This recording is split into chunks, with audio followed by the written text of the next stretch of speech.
Hello guys and welcome to the top 4 national championships at GenCon. I'm Steven. I'm Robert.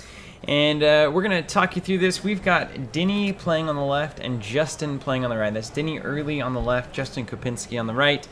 And it looks to be an interesting matchup. We've seen Jinteki in the top 4, which is a fascinating thing, I think, for a lot of players still on the fence about whether Jinteki can bring it or not.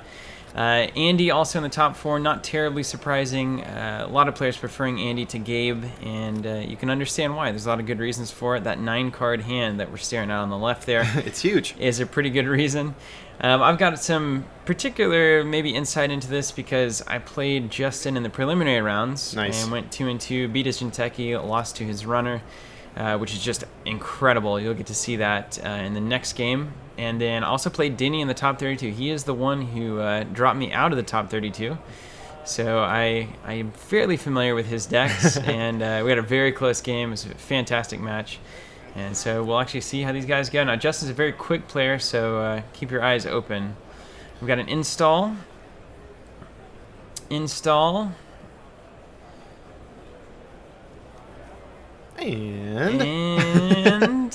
wait for it. The Corp in me says gain a credit. Yeah, Credit. Classic. He open is here. fast. So HQ and R&D are open. You have to take a look. Andy's in a pretty decent position to do this against Jinteki with 9 cards, but you also don't want to lose some of your critical things. So there's the account siphon. Boom. That's painful. Wide open. And Justin probably seeing these siphons all day. There was account siphon everywhere at this national championship. And what can you do aside from hope to punish tags? And I think Justin has ways of doing that in the deck. One of which I assume is Scorched Earth. From my game with him, I am fairly certain he does have it. We're going to inside job that remote. It's Hokusai. It's going to go ahead and trash that. And there's the Carapace. All right, so we've got tag protection. Probably going to be floating these tags. It's a matter of whether Justin has things in there to punish them. Back to Justin's turn. We're going to install. We got a Beanstalk, and we got gain a credit. So just getting money back. He is crazy fast. I'm still in disbelief. And I'm surprised we didn't see an R&D check. Nope. We didn't even check HQ, which sometimes can be a disaster against Jinteki. So there's the R&D interface. And that's going to make this next run a 2-for. It can be dangerous against Jinteki because you don't have the option. You've got access to. If we had like a Fetal and a Snare here, it could be an issue. But Denny's going to draw up knowing better. He's going to drop to 6, and then he's running R&D, I imagine. Ooh, Dirty Laundry R&D. Just running straight up. Chose not to do the Dirty Laundry for card reasons. And sees 2 and early MP being one of them, so no agendas there. You've got to assume that hand could be a little bit loaded there on Justin's end.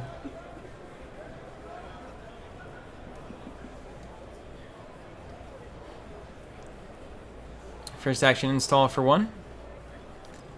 Second action Beanstalk. And third action gain a credit. Now, Beanstalk out of Jinteki is something that a lot of players aren't doing, so worth looking at there. That's a quick burst for Jinteki.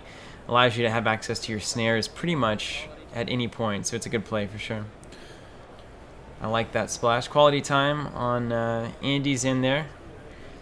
I saw a Desperado and a Crypsis come down. That's going to have a big roll. Go ahead and run R&D. CN2, nothing. So seen 4 cards on R&D there, not an agenda yet, so odds are a little bit low. Surprised we didn't install Desperado before we ran there. Yeah. And Denny owns some cards here. E3, looks like another quality time. And Katie. Same old thing, my bad. Got another siphon in hand, so it doesn't necessarily need it. Inside job going in. Install, advance, passing over. So this is where Jinteki puts the pressure on. You can either check it, could be a June bug, could be a cerebral, or it could be an agenda. Be all kinds of things. 2 actions getting credits.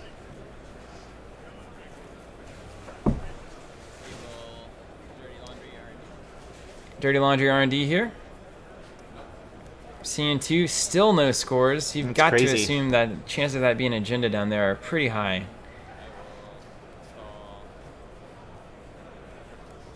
And installing Crypsis, so Finally, not there going to she take a is. look, not going to really be able to take a look. And we're going to see if this was an agenda. Looks like it was. Advance it 3 times, scoring the fetal. Triggering the agenda or the identity, losing a card. So fetal really probably not the best agenda there. Would have liked, I know that Justin runs a priority rec in the deck. He runs those 3-pointers, so would have preferred to see that one, but hey, you know what, it's 2 points. And remember, this is old tournament scoring in the these top 4 rounds, so there's the priority rec. Nice. That's a good one. Okay. Runner finds it. What's that? R&D Single being thing. wide open with an interface there is a bit troubling. Justin draws because he has to. Install and gain a credit. Looks like he may have shorted an action there. Oh no, his first action was a draw, I'm sorry. So draw, install, gain a credit. Token on Crypsis. Gonna run that R&D and check it. Not gonna res. Snare. He's gonna go ahead and pay all 4.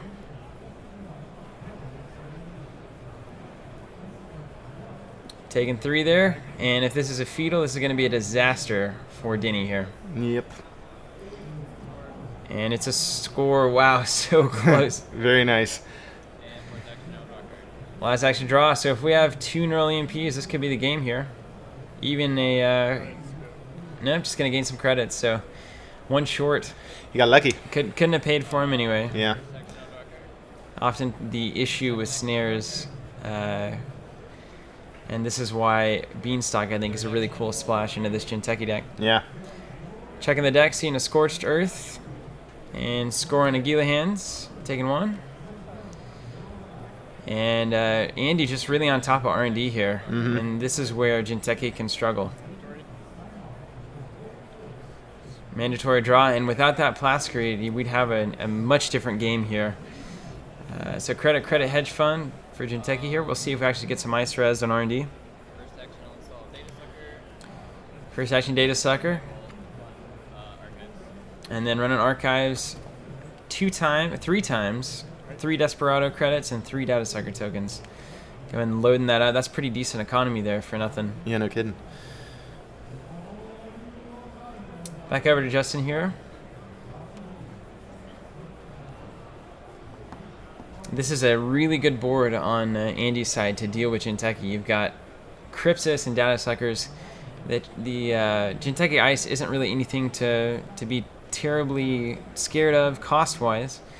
So even just breaking through neurals and things like that, your Crypsis is generally a decent enough universalist to handle Jinteki. So we have an install advance. Justin essentially daring here. Quality times, that signals to me that we may not be checking that remote. It is good to fill your hand up, but I don't know if I have the credits to really meaningfully get through.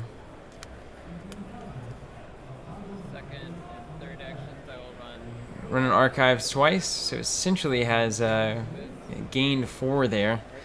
2 credits and 2 tokens. Last action going to R&D and not even bothering with the remote. Not a bad option against Jinteki. Bastion going to cost 5 straight up for Crypsis, unless we use tokens here, which we will. Using 4 tokens. Going to get 1 back. And 1 for Desperado. Didn't see any agendas, so we're going to assume that if this is an agenda, he's been holding it the entire game. And it was. Scores out of rec and reses a chum with it. And that's a really interesting signal to the runner.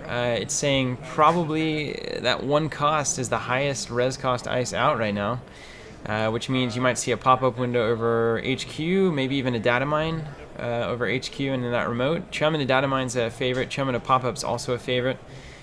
So we're going to see if that's the case. Installing a bank job there. And we're going to go ahead and run the remote, expecting no res. Letting the chum trigger. We've got 0 credits here. So if it's a pop-up, this could be a disaster. And it's a data mine, Nice. also a disaster. Goes to 4 strength. He's not going to be able to break this. You have 1, 2, 3, 4 total. You need 5 to break it. Needs 5 to break. Only has 4. Ouch. I think it hits. So he's going to take 3 net for the data mine and 1 additional for the data mine. So 3 for Chum, 1 for Data Mine. That's 4 gone.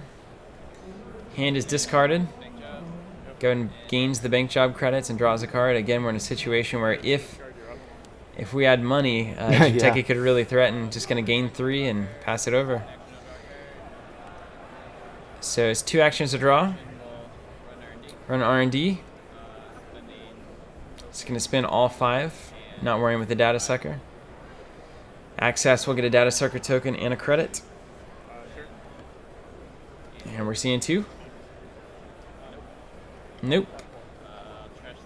And trash on the Cerebral. Nice. Third action going back to R&D, seeing another card. Using the 3 from Data Sucker.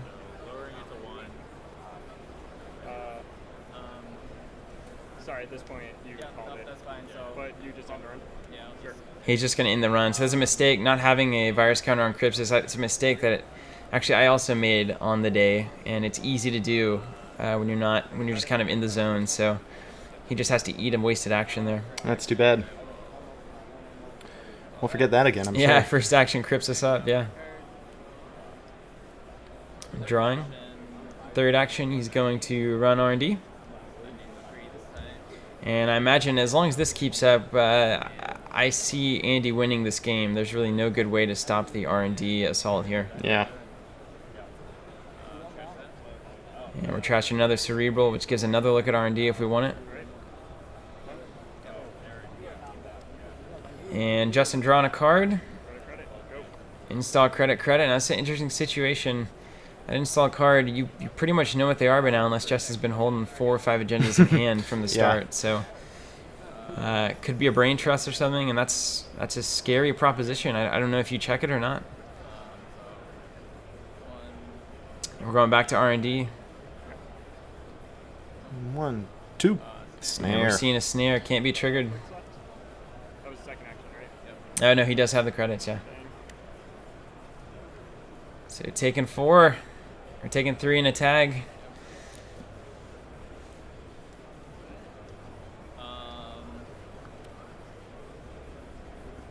And at least now we know that if it's a brain trust or something, it can't be scored with only 2 credits on Jinteki's side. So we got some time here on the runner end.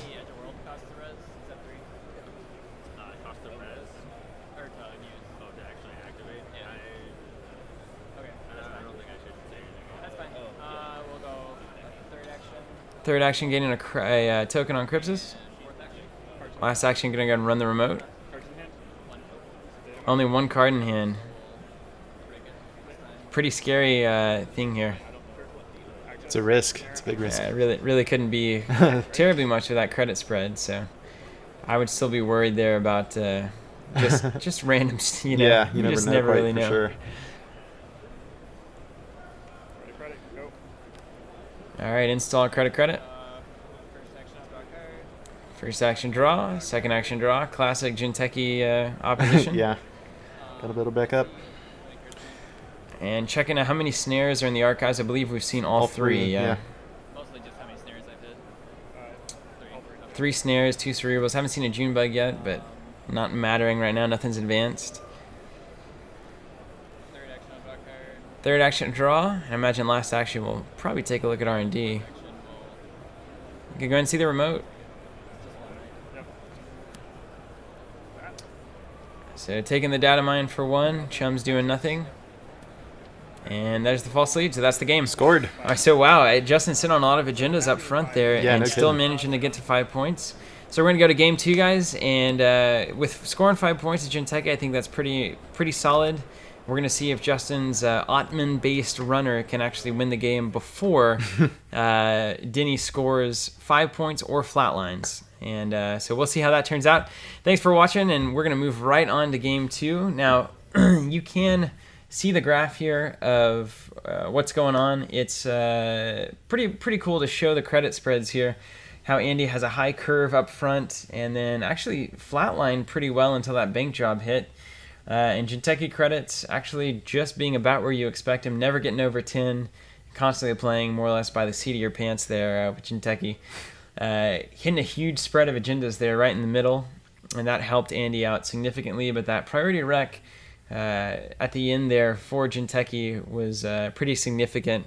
Very important now for this next game. That's really a nice buffer to have when you go on running, knowing that you can take your time a little bit and make the right calls. Nice. So join us here for game 2, and we'll catch you then.